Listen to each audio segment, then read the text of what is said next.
se comportar diante do mundo. E ele compara aqueles seus ouvintes a duas coisas que nós vamos estudar hoje. Olha o verso 13 ao 16. Vocês são o sal da terra.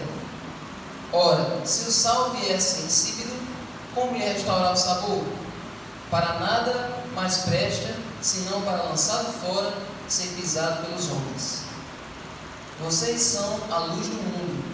Não se pode esconder uma cidade situada no alto do monte, e nem se acende uma lamparina para colocá-la debaixo de um cesto, mas no lugar adequado, onde ilumina bem todos que estão na casa. Assim brilhe também a luz de vocês diante dos outros, para que vejam as boas obras que vocês fazem e glorifiquem o Pai de vocês que está nos céus. Então, com essas duas comparações que Jesus usava, várias comparações do dia a dia para ilustrar verdades complexas, com essas duas comparações, Jesus disse como o seu povo deveria agir, como o seu povo deveria ser. E veja, que Jesus não fala de templo, Jesus não fala de roupa, Jesus não fala de adereço, Jesus não fala de nada externo, de nada físico. Aqui ele está falando de uma dimensão mais espiritual. Então, no final vou colocar um vídeo que Jesus mesmo explica por que ele decidiu começar esse sermão com essas palavras. Ou melhor, acho que não, melhor deixar para o final, coloca o final para encerrar com chave de ouro. Então vamos entender por que Jesus usou essas duas comparações. Por que o sal e por que a luz? Primeira coisa, qual é a função do sal? Vamos dizer quais são as funcionalidades do sal que vocês acham que ele tem. Exatamente, a primeira função é o tempero. Então o sal ele tem uma particularidade, ele tem uma característica, que ele se mistura, mas ele não se contamina. E ele tem a função de mudar a comida, mas não de ser mudado por ela. Você não coloca o sal numa coisa e aquele sal se transforma em açúcar. Aquele sal não vira uma coisa totalmente diferente. Ele permanece sal e o que ele faz é mudar aquela comida. Tem uma comida insossa, agora se torna uma comida salgada. Uma comida temperada. Então essa é a função do sal. Ele não muda a sua composição. Ele ajuda a mudar a composição do que está à sua volta. E outra coisa, quando você está comendo, você não elogia o sal, você elogia a comida, não é isso? Tem que existir esse sal do Himalaia aqui nessa comida, estava bom demais, ninguém diz isso. Rapaz, esse sal aqui está colocado com capricho, ninguém elogia o sal, só elogia a comida, né? Essa comida está boa, essa comida o sal está salgado no ponto, mas ninguém elogia diretamente o sal. Mas quando a comida está insossa, o que é que você fala? Faltou o sal. Olha aí. Então, é uma coisa que você não elogia quando está, mas você sente falta quando ela não está. Então, o sal, ele tem uma ação invisível, mas é uma ação que todo mundo percebe quando ele está atuando. Da mesma maneira, é a ação do cristão. O cristão, ele tem um testemunho que é invisível, ele age ali de maneira quase imperceptível pelos outros, mas o cristão de verdade, ele ajuda a mudar o ambiente. E todos sentem falta quando o cristão não está ali. Todo mundo que já deve ter passado por uma experiência assim, de ter aquele cristão, aquela pessoa exemplar no local de trabalho, que ajudava a melhorar o ambiente, e no dia que ela falta, todo mundo sente que aquela pessoa não está ali presente, que aquela pessoa ajudava a tornar aquele ambiente melhor. Então o cristão, ele tem essa função, ele é o tempero, ele é o que ajuda a salgar, que ajuda a melhorar o estado do lugar onde ele está. Então essa é a primeira função do tempero, a primeira função do sal. E a segunda função do sal, vocês conhecem, vocês lembram? Davi já disse que é tempero, qual é a segunda?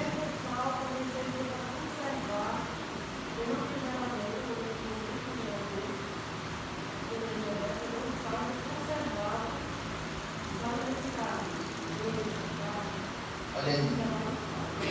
Então a segunda função do sal é que ele é um conservante, ele ajuda a conservar os alimentos. Quando não se tinha geladeira, se usava o sal. Inclusive, uma curiosidade que eu acho que vocês já devem saber, mas talvez alguns não saibam, a palavra salário vem da palavra sal. Por quê? Porque no tempo dos romanos, o pagamento dos romanos, depois das suas guerras, era um saco de sal, justamente para eles ajudarem a preservar seus alimentos. Então, os centuriões, eles davam um saco de sal para cada soldado. E da palavra sal, né, do saco de sal surgiu a palavra salada, que é o que nós usamos hoje em dia. Então o sal tinha essa função de ser um conservante dos alimentos, de manter eles ali sem se deteriorar, sem se decompor.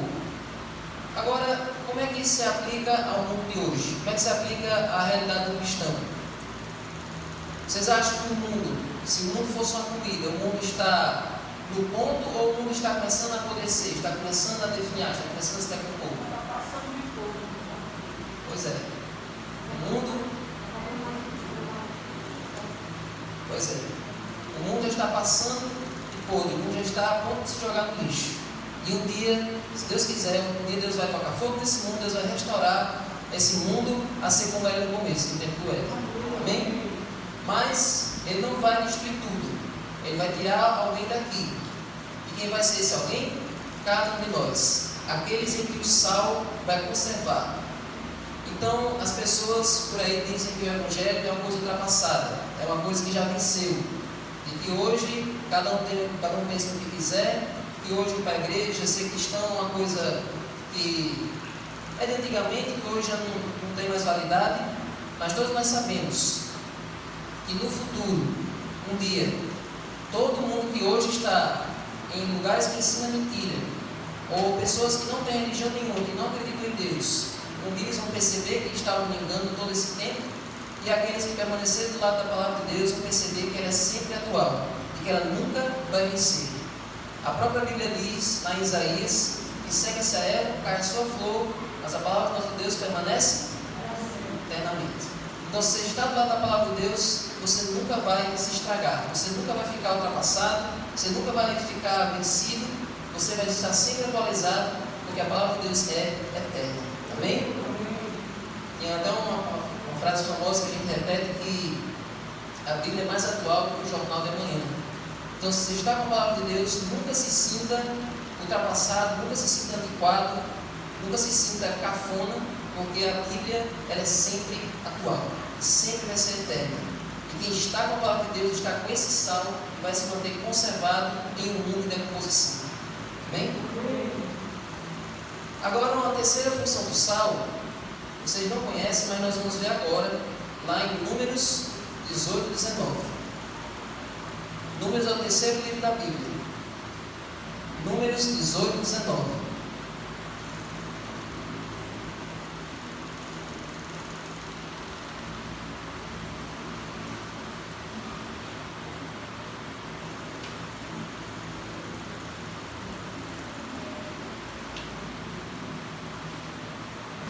E a terceira função do sal não é uma função que se usa hoje em dia.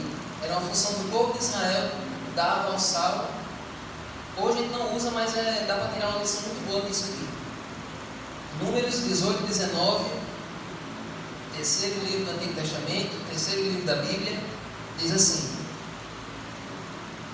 todas as ofertas sagradas que os filhos de Israel oferecerem ao Senhor, eu dou a você, aos seus filhos e às suas filhas, por direito perpétuo. Esta é uma aliança perpétua de sal diante do Senhor para você e para a sua descendência. Então, na Bíblia, quando as pessoas queriam fazer uma aliança, elas colocavam ali um pouco de sal para mostrar que aquela aliança ia durar para sempre. Então, o sal era uma coisa que nunca ia se estragar, uma coisa que ia permanecer continuamente. Era uma aliança eterna. E como é que isso também se aplica à vida do cristão? Nós acabamos de ver que a palavra de Deus nunca vai vencer, e que quem está com a Bíblia também nunca vai perecer, nunca vai se estragar, vai sempre se manter conservado. E também uma coisa que vale a pena a gente ressaltar é que essa igreja é uma igreja que foca a vida eterna. Em outros lugares que você for ouvir, em outras igrejas, em outros lugares, as pessoas focam muito nessa vida aqui, que é uma vida passageira, uma vida que se acaba. Por isso as mensagens que você vai ouvir lá são mensagens de prosperidade, são mensagens para você querer enriquecer cada vez mais, e que você vai prosperar, você vai ver a derrota dos seus inimigos. São sempre mensagens terrenas, focadas apenas nesse plano aqui. Nunca focam na vida eterna, nunca falam na volta de Jesus, nunca falam na nova terra. Mas essa igreja aqui, esse lugar que você está, é a igreja que foca no céu, é a igreja que prepara você para o futuro, que prepara você para a vida eterna. E mostra que essa mensagem, esse evangelho que nós pregamos aqui, não é um evangelho que a gente inventou, não é um evangelho novo, mas é um evangelho que é pregado desde a fundação do mundo. A mensagem de que Cristo iria ser nosso Salvador, de que Ele iria morrer, era pregada desde o Éden. E a mensagem da volta de Cristo também é uma mensagem que é pregada por toda a Bíblia e que hoje nós pregamos com mais fervor ainda, porque Ele está prestes a voltar. Então, se o sal representava uma aliança eterna, a mensagem que nós pregamos também fala de um evangelho eterno, um evangelho que é sempre atual e que todo mundo precisa ouvir em qualquer época da sua vida. Então nós temos um evangelho e uma mensagem eterna. Agora, uma última função do sal, que nós vamos ver agora, é que o sal ele tem a função de purificar. Vocês já viram que o sal também tem a função de purificar? Vamos ver lá em 2 Reis, capítulo 2. Vamos ver o sal com a função de purificador. 2 Reis 2, 19 a 22.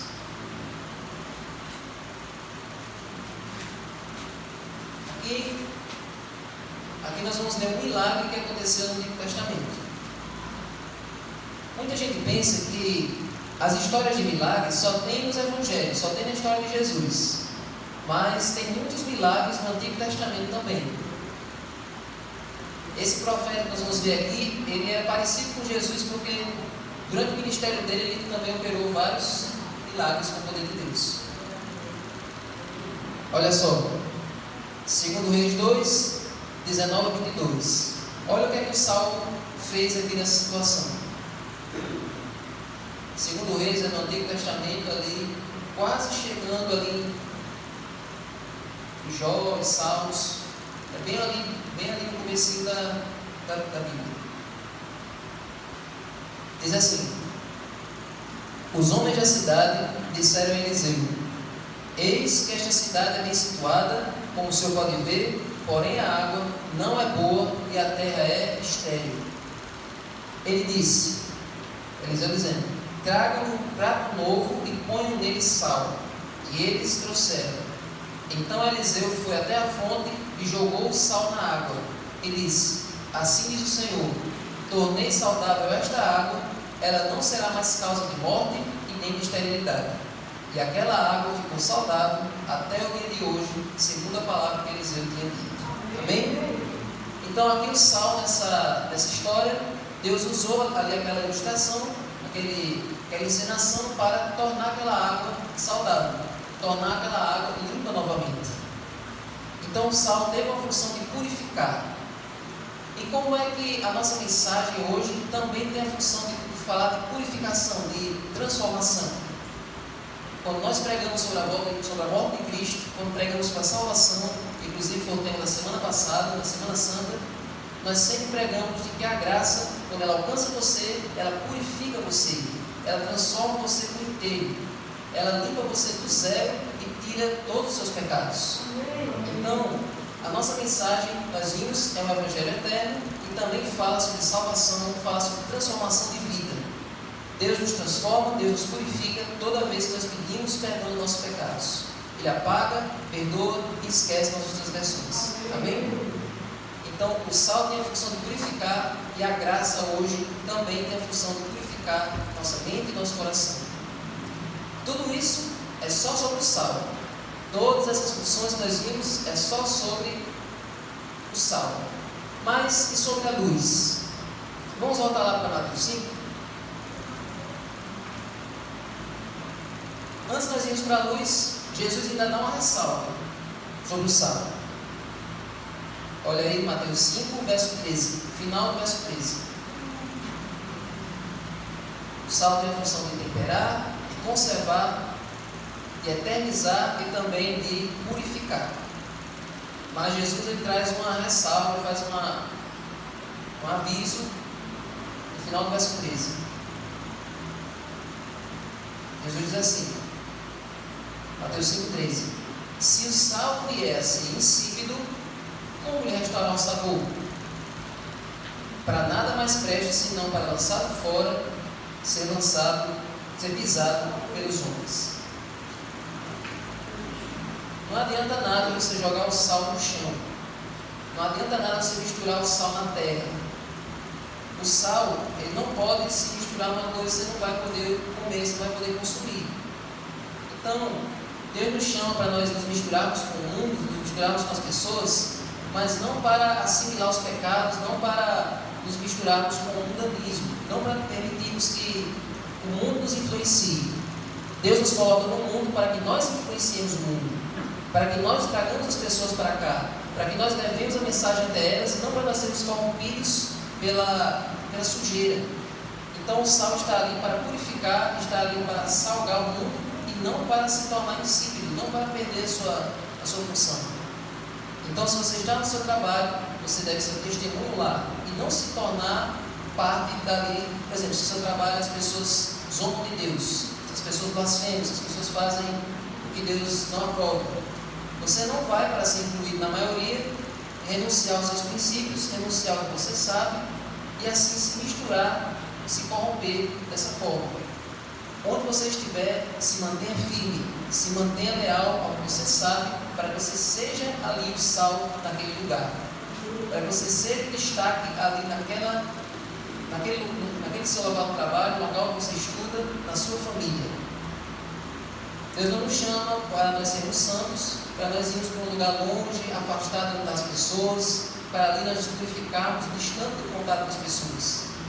Para nós sermos santificados, Deus nos coloca em contato com as pessoas, para a gente exercitar aquilo que a gente já sabe. Certo? Agora vamos para a luz do mundo. Vamos ler novamente o verso 14. Vocês são a luz do mundo. Não se pode esconder uma cidade situada no alto de um monte. Aqui os estudiosos dizem que provavelmente Jesus estava olhando para uma cidade que ficava... Jesus estava pregando assim para a multidão e do lado tinha uma montanha e tinha uma cidade no topo dessa montanha. Aqui, quando eu venho chegando no Natal, quando passa ali, tem um morrinho assim, quando eu subo o morro já vejo Itajá, o brilho de Itajá e o brilho de Açu todinho, de noite. As luzes dos postes, a clareira, fica tudo iluminado. A melhor vista que tem na semana é quando eu chego assim, eu chego no Natal e vejo o brilho de Itajá e de Açu ali, cobrindo assim a visão todinha.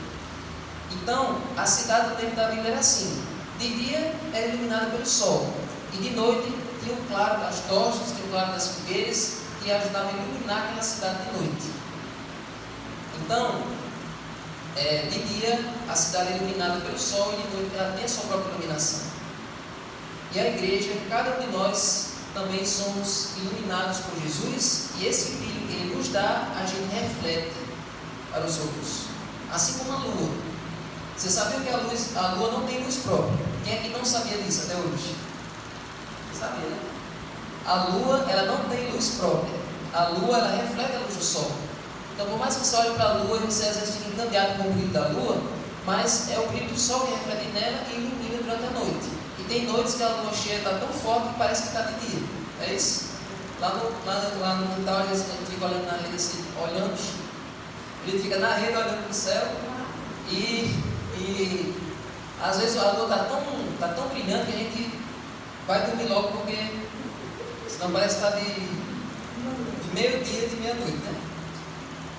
Então, a igreja é para ter a mesma função da lua, refletir a luz que vem do sol da justiça, que é Jesus. E olha só, tem um pregador cristão, ele dizia assim: muitas pessoas culpam o mundo, muitas pessoas dizem assim: esse mundo está muito ruim de se viver, a maldade está crescendo, a tragédia está aumentando, está muito difícil para ser cristão no mundo de hoje, em que a maldade está tornando quase difícil servir a Deus. Mas a gente não pode culpar uma casa por ficar escura de noite. Se você não deixar nenhuma luz acesa, a casa vai ficar escura, ela não vai acender a luz sozinha. Quando vai dando 6 horas, 7 horas, a casa fica aquele breu. Se você não acender nenhuma luz, ela vai permanecer escura. Então, a tendência é essa: a casa ficar cada vez mais escura se você não tomar a iniciativa de ligar a luz. Ela não tem poder para se iluminar sozinha. Do mesmo jeito a comida. Você não pode culpar uma comida, se você deixar ela, uma comida ali estampada, você não pode culpar a comida de com o tempo ela se estragar. Se a comida tivesse pensamento, ela nunca iria querer se decompor, ela ia querer sempre se manter conservada. Mas a comida é uma coisa inanimada, ela não tem consciência para se manter conservada. Com o tempo ela vai se estragar. Cabe a você colocar o sal e manter ela conservada em algum lugar. Então, o mundo é um lugar cruel, é um lugar dominado pelo pecado. É certo que o mal está aumentando cada dia mais, mas quanto mais a escuridão vai aumentando, mais a nossa luz também deve aumentar. Quanto mais a sociedade vai ficando mais insossa, mais insalubre, cada vez mais sem sentido, é aí que nós devemos mostrar o sentido para as pessoas. Agora, não tem como a gente mostrar sentido para a vida das pessoas, não tem como a gente mostrar esse sal para a vida das pessoas, se esse sal primeiro não salva a sua vida, se essa luz primeiro não ilumina a sua vida. Não tem como a gente transmitir segurança, não tem como a gente transmitir que isso faz bem para nós, se realmente você não é transformado por aquilo que você lê, por aquilo que você aprende aqui. Permita que o sal da palavra de Deus salve o seu coração, e que você, já estando preenchido e saciado por esse sal, por esse sabor, você ajuda a trazer esse sabor para a vida dos outros.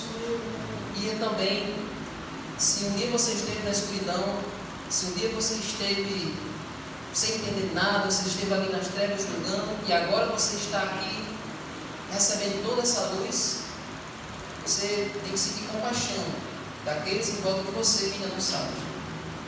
Então, vamos cantar agora uma música. Sim, vamos primeiro ouvir Jesus explicando por que ele decidiu usar essa comparação. Um discípulo pergunta para ele, esse diálogo não está na Bíblia, mas é de uma série que todos vocês conhecem. O discípulo pergunta para ele por que Jesus usou essa comparação do sal e da luz. Jesus vai explicar. Depois nós vamos cantar a música e vamos refletir nessa mensagem por toda essa semana. Pode botar. E apaga essa primeira luz. Apaga essa primeira luz. Muito essa caixa do lado cheio. Mas, se eu fizer as contas em termos de boas e más notícias, parece que não há muitas boas notícias. Qualquer um que olhar para uma mulher para desejá-la já cometeu adultério. Isso não faz de todos adúlteros? Se o seu olho direito fizer pecar, arranque-o. Isso não fará com que uma população inteira ande apenas com um olho? E esse aqui. E se alguém quiser processá-lo e tirar-lhe a túnica, deixe que leve também a capa. Toda árvore que não der bom fruto será lançada ao fogo. Como é estreito e apertado o caminho que leva à vida, nunca os conheci, afastem-se de mim. Você se dá conta de como o sermão está sobrecarregado com esses pronunciamentos agorentos?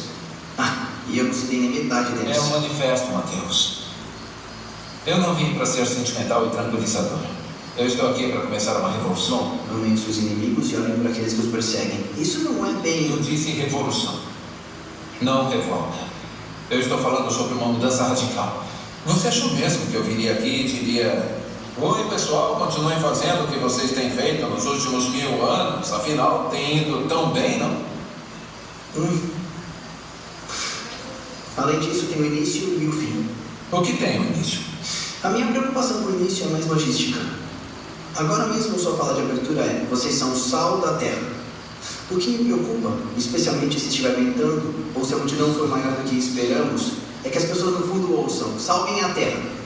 E isso imediatamente chamará a atenção para conotações negativas. As guerras púnicas? Sim. Quando Roma destruiu Cartago, eles semearam a cidade com sal para torná-la estéril, e para amaldiçoar qualquer um que reconstruísse sobre ela. Eu também me preocupo com a fala de abertura, mas por razões diferentes. Eu acho que o sermão precisa de algum tipo de introdução, um convite para que, como você corretamente apontou, seria um conjunto de ensinamentos complexo e às vezes desafiadores. E o que significa vocês são sal da terra? Eu não sou bom em metáforas. O sal preserva a carne da corrupção, retarda sua deterioração. Eu quero que os meus seguidores sejam pessoas que reprimam o mal do mundo. O sal também realça o sabor das coisas. Eu quero que os meus seguidores renovem o mundo e façam parte de sua redenção. O sal também pode ser misturado com mel e esfregado na pele para doenças. Eu quero que o meu povo participe da cura do mundo, não da sua destruição. Então por que não dizer isso? Vamos, Mateus. Me permita um pouco de poesia. Nem todos são como você. Alguns gostam de um pouco de sabor. Leia as canções de Davi ou Salomão. Eu não estou indo tão longe com as metáforas quanto Salomão. Essa é a minha próxima leitura. Então, boa sorte. Ele provavelmente é... Sim. Eu disse a você. Essas coisas farão sentido para alguns e não farão para outros. Eu não quero seguidores passivos. Os que estão verdadeiramente comprometidos irão examinar isso profundamente, procurando pela verdade. Mas eu concordo com você. Não devemos começar com o sal. Você tem razão nisso. Bom trabalho. Você pode trocar com a próxima linha. Vocês são a luz do mundo. Uma cidade no monte não pode ser escondida. Eu poderia. Ou, façam aos outros o que vocês querem que eles lhe façam. Essa é convidativa.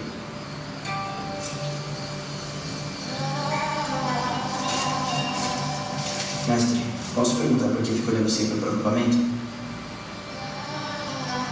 Todos se foram, não é? Eles se foram.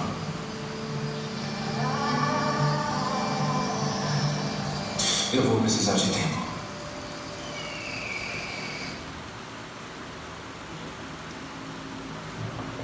Então já deu para vocês entenderem o que é que Jesus queria dizer com essas duas metáforas. Então, o chamado de Jesus não é para nós sermos pessoas comuns, pessoas que continuam fazendo as práticas dos outros e que não se destacam. Jesus chamou o cristão para ser uma coisa diferente, algo que vai na contramão do que as pessoas estão acostumadas a ver, estão acostumadas a ouvir. A nossa mensagem tem que ser uma mensagem diferente. Nosso jeito de falar tem que ser diferente. A nossa atitude dentro das situações também tem que ser diferente, para que as pessoas vejam que em nós há uma coisa melhor para se viver. Há uma experiência, um estilo de vida a se seguir. E assim vamos fazer diferença nesse mundo que nós estamos. Amém? Vamos ficar de pé? Vamos ficar de pé, vamos cantar essa música. Alguns talvez não conheçam, mas é bem fácil de aprender e fala dessa mensagem que nós estudamos agora.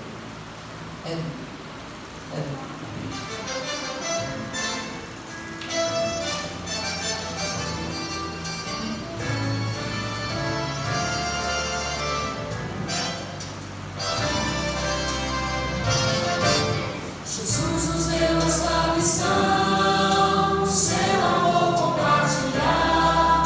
Somente entraremos em ação se o amor de Deus nos motivar. O seu poder nos moverá.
já ouviram a oração de São Francisco de Assis? Quem já ouviu essa oração? Acho que muita gente já ouviu da Igreja Católica. Tem até uma música lá na Igreja Católica que diz essa oração. Eu lembrei agora dessa música. Que a oração é assim: Senhor, fazei de mim um instrumento da vossa paz. Onde houver ódio, que eu leve o amor. Onde houver ofensa, que eu leve o perdão. Onde houver discórdia, que eu leve a união. Onde houver dúvidas, que eu leve a fé.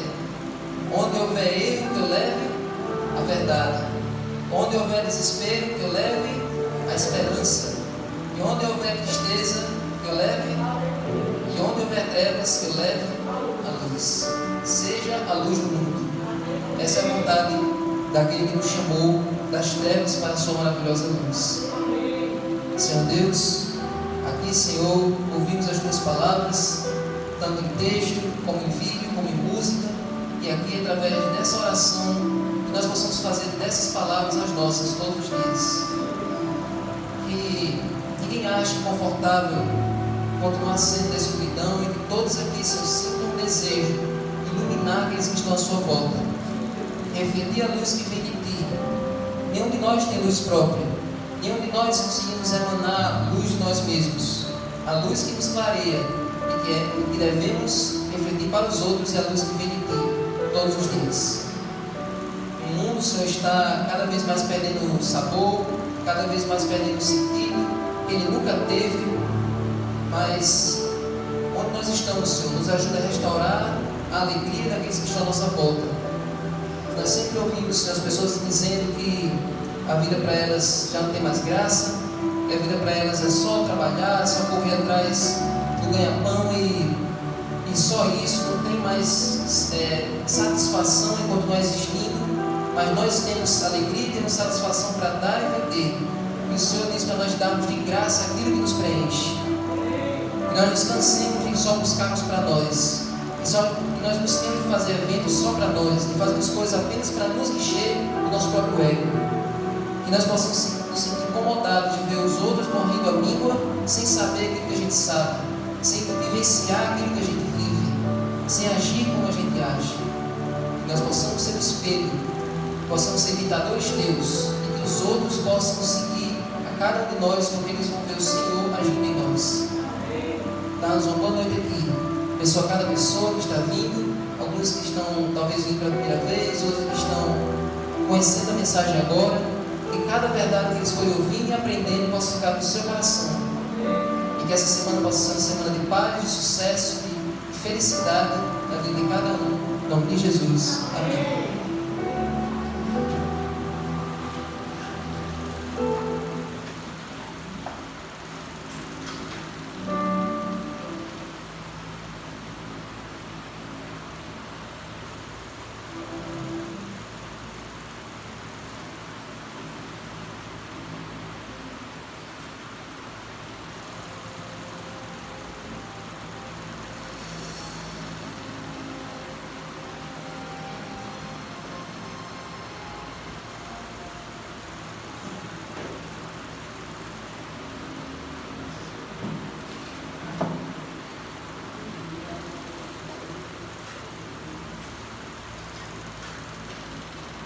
Bota aí no fundo.